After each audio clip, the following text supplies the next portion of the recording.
자, 옆에 사람하고 인사하면서 밥값하고 삽니까? 자, 우리 요즘에는 잘 쓰는 말이 아니지만 옛날 우리 부모님들이나 어르신들이 철없는 자식이나 정말 진짜 그 말 그대로 밥값도 제대로 못하고 사는 사람들 보고 하는 말이 밥값 좀 하고 살아라. 또 다른 말로 덩치값 좀 하고 살아라. 이런 말들을 우리가 많이 하고 들으면서 살아왔습니다. 그런 주제를 가지고 오늘 우리가 이 본문의 말씀을 보게 될 때에 어떤 사람이 포도원에 무화과 나무를 심었습니다. 그런데 1년이 가도 2년이 가도 3년이 가도 뭐가 없어요?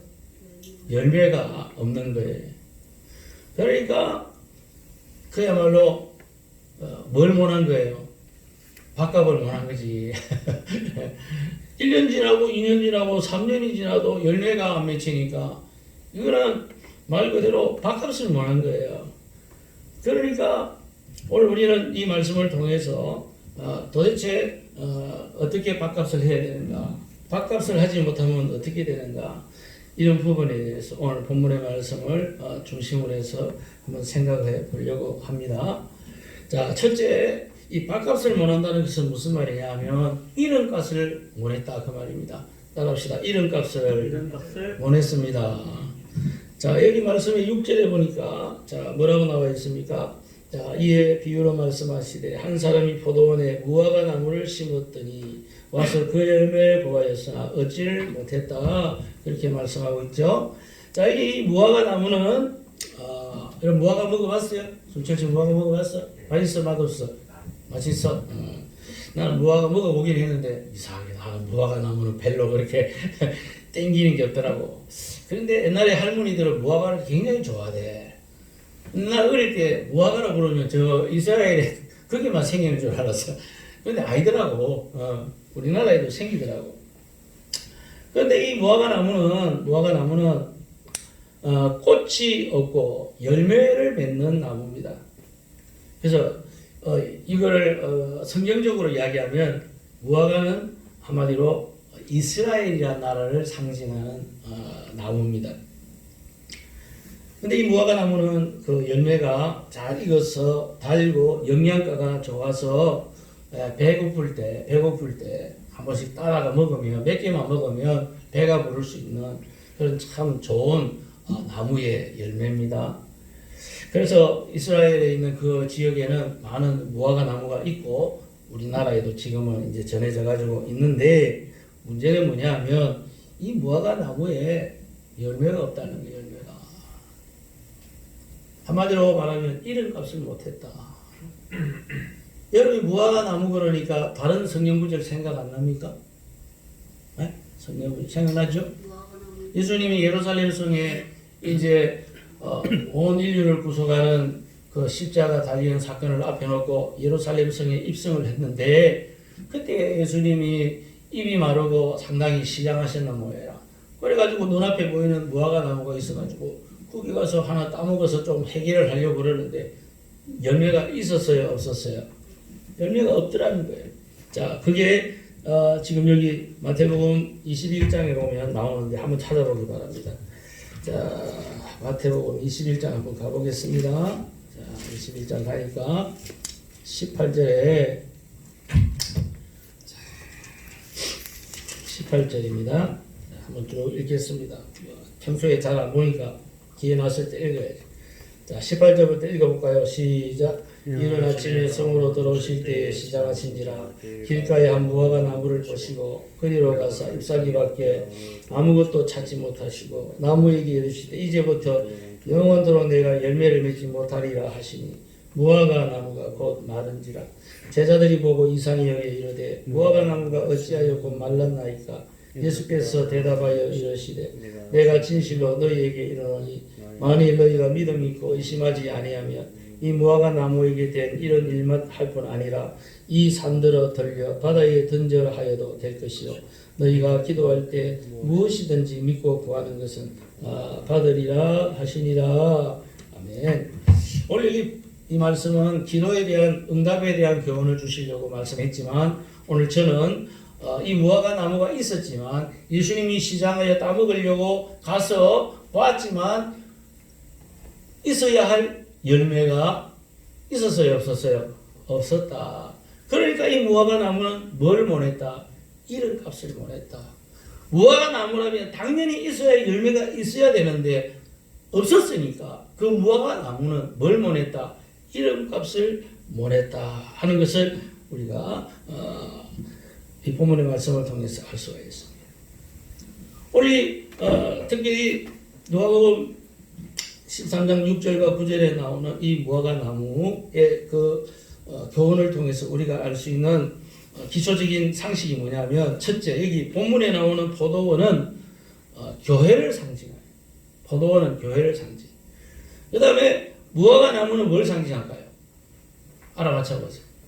포도원은 교회를 상징하고 그 포도원 안에 있는 무화과 나무는 뭘 상징할까요? 성도를 상징합니다. 포도원이 있는데 포도원 안에 무화과 나무가 있어. 그 나무는 뭘 상징한다고? 성도, 예수 믿는 성도, 하나님의 자녀를 상징합니다. 그러면 여기 그 가수원의 주인은 누구를 상징할까요? 하나님을 상징하죠.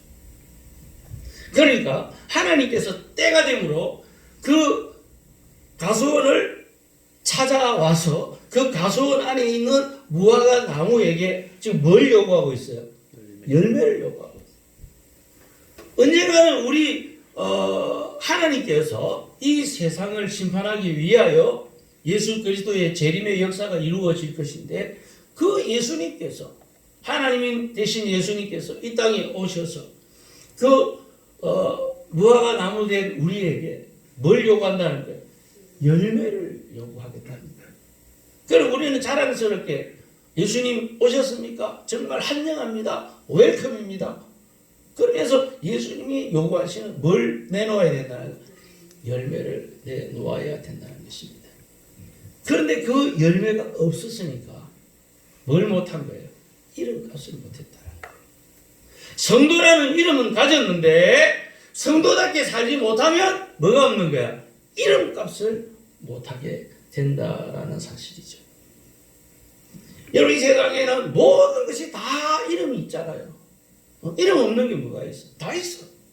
이거 뭐 마이크라 이름. 이거 뭐 이게 뭐지? 이게 뭐야 이게?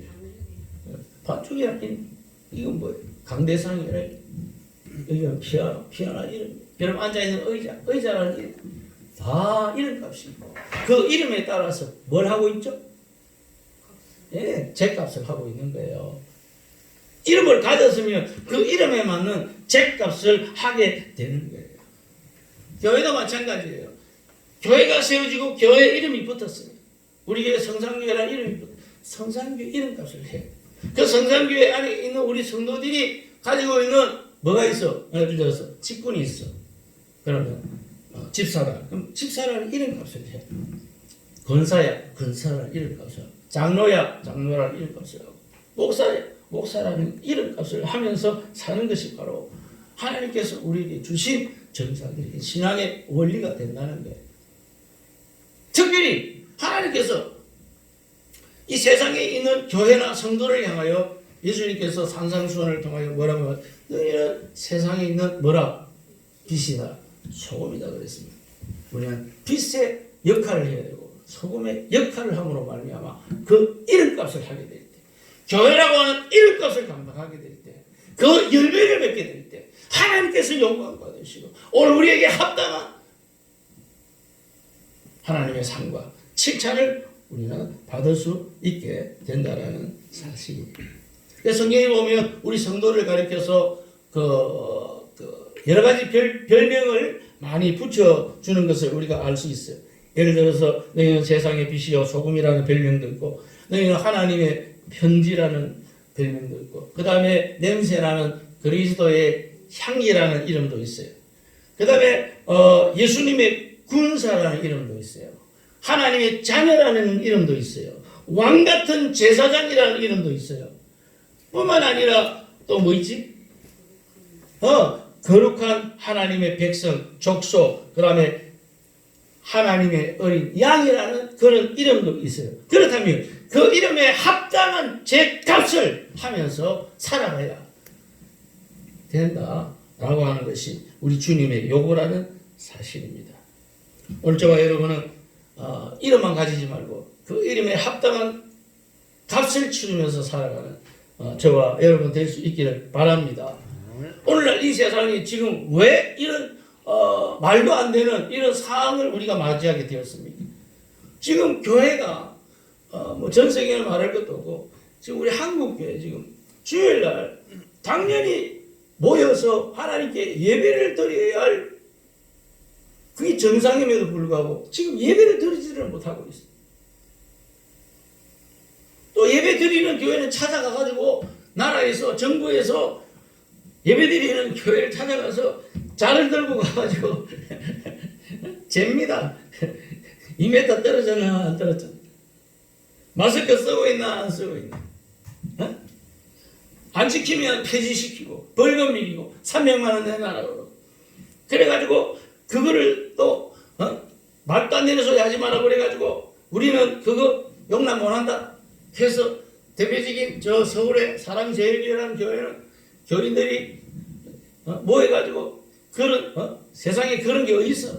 말도 안 되는 소리 하고 자빠져서 우리는 그런 거 관계없어. 그러고 지금까지 예배드리는 것을 고수하면서 나온 그 경찰이나 공무원들하고 대치가 돼가 지금도 싸우고 있어.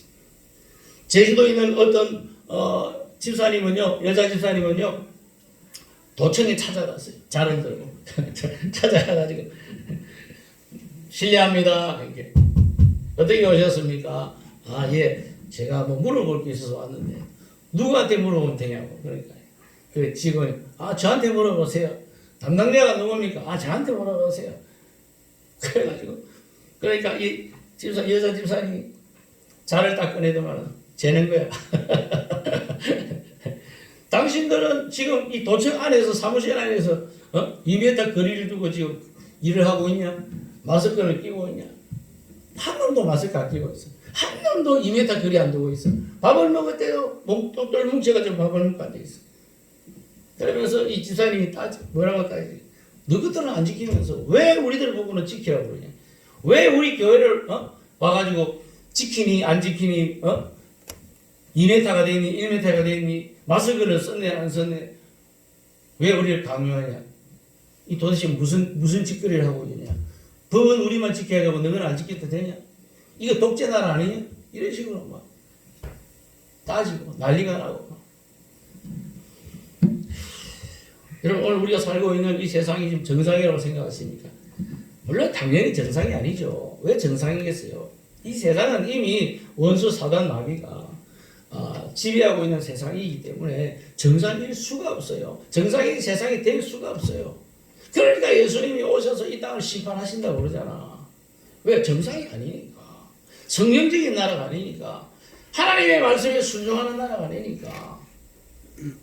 그럼에도 불구하고 우리는 이 세상을 살아가야 돼요. 예수님 믿고 구원받은 하나님의 자녀가 하나님의 부름을 받아서 천국 가는 그날까지 우리 이 세상에 살 수밖에 없어요. 그러나 살 때에 그냥 사는 게 아니라 하나님의 말씀에 명령하는 것을 우리가 순종하면서 성도라고 하는 그 이름값을 하면서 살아가야 되는 존재이기 때문에 우리는 하나님의 말씀을 알아야 되고 기도로 무장해야 되고 전도하면서 하나님께서 이 땅에 잃어버린 수많은 영혼들을 지옥에 보내지 않고 천국으로 인도해야 된다라고 하는 그 하나님의 심정을 가지고 그 아버지의 마음을 가지고 우리는 복음을 전파하며 지금 살아가고 있다는 그게 이름값을 하는 교회요. 그게 바로 성도가 된다는 사실을 믿으시기를 바랍니다.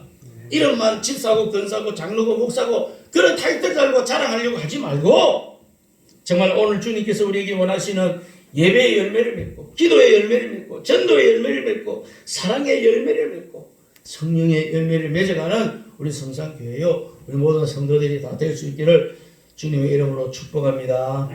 자, 우리 찬양 하나 불러봅시다. 좀 어려운 노래인데. 이거 말고. 요거.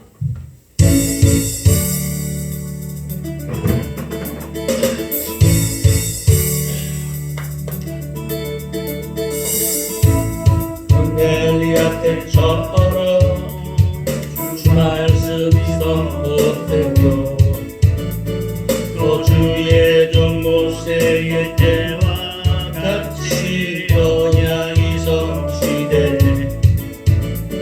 비록 전쟁과 기근과 비가 환난 날이 다가와도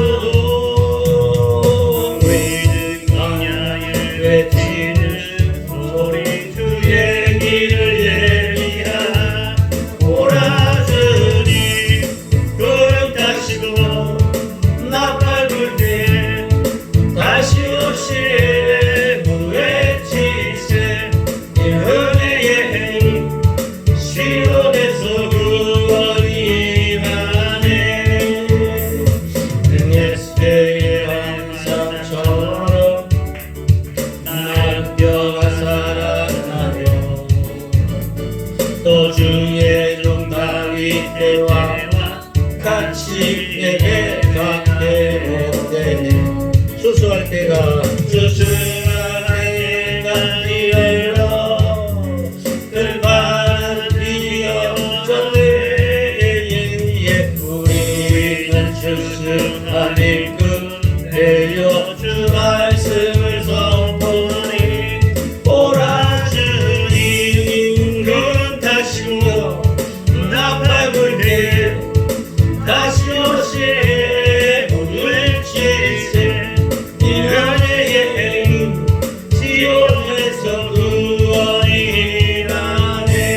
오라 주님 구름 타시고 나팔 불 때 다시 오시네 모두 외치세 이 은혜의 힘 시온에서 구원이 임하네. 오라 주님 구름 타시고 나팔 불 때 다시 오시네 외치세 은혜의 힘 시온에서 구원이 임하네. 아멘. 할렐루야. 처음에 무슨 값을 하자? 기름값을 하자. 그 다음에 두 번째로 주는 교훈이 있습니다. 그래서 나이 값을 하자. 따라합시다. 나이 값을 하자. 자, 여기 7절에 보면, 7절 보면, 가원지기에게 이르되 내가 3년을 봐서 이 무화과 나무에게 실과를 구하니 얻지 못하니 찍어버려라. 여러분, 적어도 3년이면 무화과 나무가 열매를 여러 번 맺어서 가수원 주인을 기쁘게 할 수 있는 그런 기간이었다라는 사실이죠. 그런데 3년이 지나도록 이 무화과 나무는 열매를 맺지를 못했어요. 그러니까 가수원 주인이 뿔 따고 나요 안 나요? 뿔 따고 나는 거지. 우리라도 뿔 따고 나지. 왜? 이거는 이제 안 된다는 거지. 이건 안 된다는 거지. 그러니까 찍어서 없애버리라는 거야. 찍어서 없애버리라. 한번 생각해 보세요. 3년 동안을 심어가지고 물 주고 비료 주고 뭐 또 뭐 오만 거 다 줬겠지. 안 그래?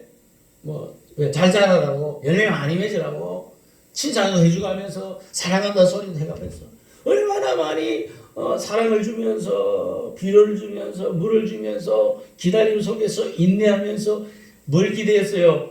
열매를 기대했겠습니까? 그게 우리 아버지의 마음이잖아요. 그런데 기대했던 것이 곧 실망으로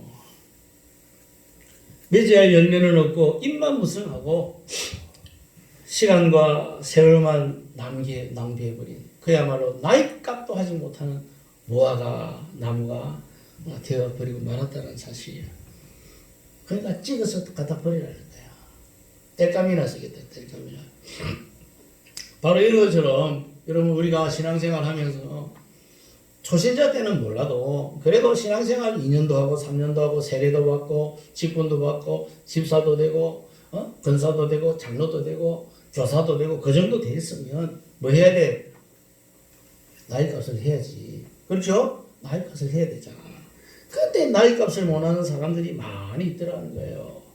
특히 교회 안에 신앙생활 하면서 20년, 30년이나 신앙생활을 했는데 나이값 제대로 못하는 교인들이 너무나 많더라는 거예요. 특별히 우리 한국 교회 안에 너무나 많더라는 거예요.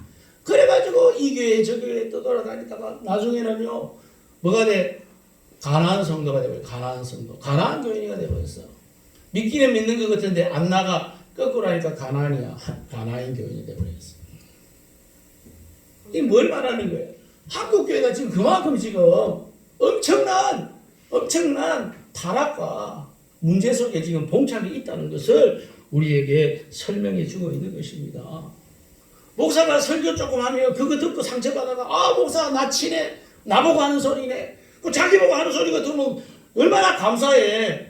잘못한 거 있으면 회개하고 빨리 돌이켜서 하나님의 은혜 받는 자가 되라고 목사가 회개할지어다 이러면 아이고 가면 그러고 빨리 회개하고 새로운 사람 되고 하나님의 예비된 복을 받고 사명 감당하고 그러면 하늘나라 가서 하나님께서 얼마나 기뻐하시고 큰 상을 우리에게 주시겠어요. 그런데 그 소리 듣기 싫다고 아이고 목사가 나 칩니다 그러면서 다른 교회 가고 또 그거 가가지고 또 칩니다 하고 또 다른 데 그런 사람 한두 명이 아니야. 한두 명이 아니야. 얼마나 많이 있는지 몰라요. 여기에서는 가원지기는 뭐가 되는 거예요? 하나님이라니까. 아니 주인이고 가수원 주인.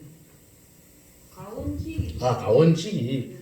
가원지기는 뭐 갈린 아니 갈린. 갈린. 여기에 그러면은 이제 나무를 이게 들어오면 가원지기. 갈린. 예수님, 목사, 사역자 그렇게라도 해석할 수 있겠지. 특별히 정해진 답이 있는 게 아니니까. 오케이? 몇 년 전에 그 돌아가신 그 최충건이라는 목사님이 있어요. 이 목사님은 어떤 분이냐면은 1920년생 정도가 되시는 분인데 아버지가 엄청난 부자예요. 요즘 말로 하면 아파트 한 10채 정도 가졌다 이게 아니고 빌딩 한 10채 정도 가진 그 정도의 엄청난 재물을 가지고 있는 부자였어. 그 조물주보다 더 높은 게 그거라고 그러잖아. 건물주라고 그러잖아. 엄청난 부자예요. 근데 이 아버지가 돈이 많으니까 자식들을 얼마나 진짜 참 세상 말로 그 뭐라고 그러지? 금수저라고 그러나? 금수저보다 더 높은 게 뭐예요? 다이아몬드 수준인가? 얼마나 잘 양육을 했겠어요.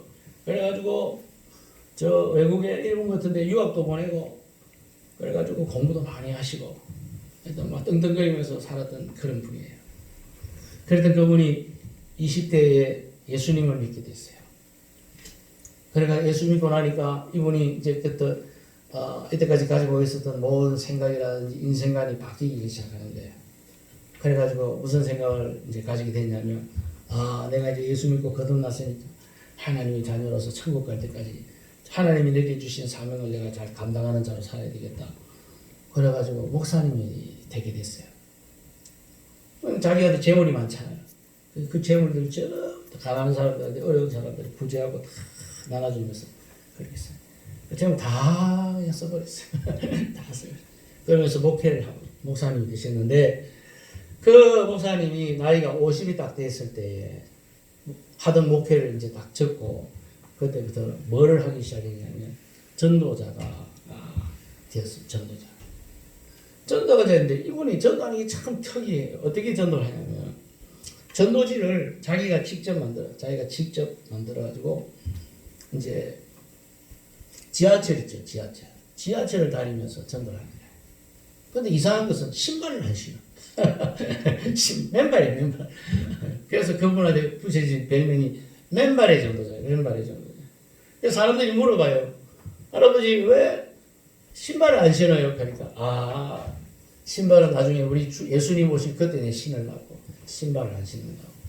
그래서 맨발로 30년을 넘게 지하철을 다니면서 복음을 전하는데 예수님을 전하는데 그러다 나중에 이제 나이가 들고 이제 병이 되니까 돌아가시겠죠? 어디서 죽었을까요?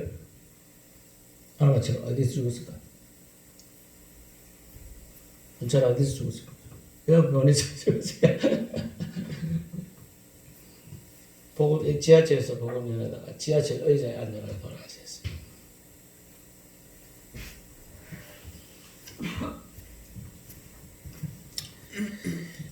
정말 이 목사님은 하나님 앞에서 정말 나이 값을 하는 그런 분으로 인생을 살다가 돌아가셨다고 우리는 생각합니다. 우리는 저도 그렇지만 인생을 살아가면서 정말 나이값 못하고 살아갈 때가 얼마나 많고 그래서 얼마나 부끄럽고 얼마나 창피하고 얼굴 참 들기도 부끄러운 그런 모습들을 우리가 많이 가질 때가 있습니다. 이건 또 영적으로 봤을 때도 마찬가지입니다. 영적으로 봤을 때 정말 우리는 나이값 하면서 살아야 됩니다. 성경에 보면 이 나이값을 해라는 데 대한 경고적으로 우리에게 성경을 주고 있는 내용들이 참 많은데 그 중에 히브리서 5장으로 가면 바울이 기록한 내용이 하나 있어요. 한번 보시기 바랍니다. 자, 히브리서 5장 11절부터 한번 보겠습니다. 히브리서 5장 11절부터.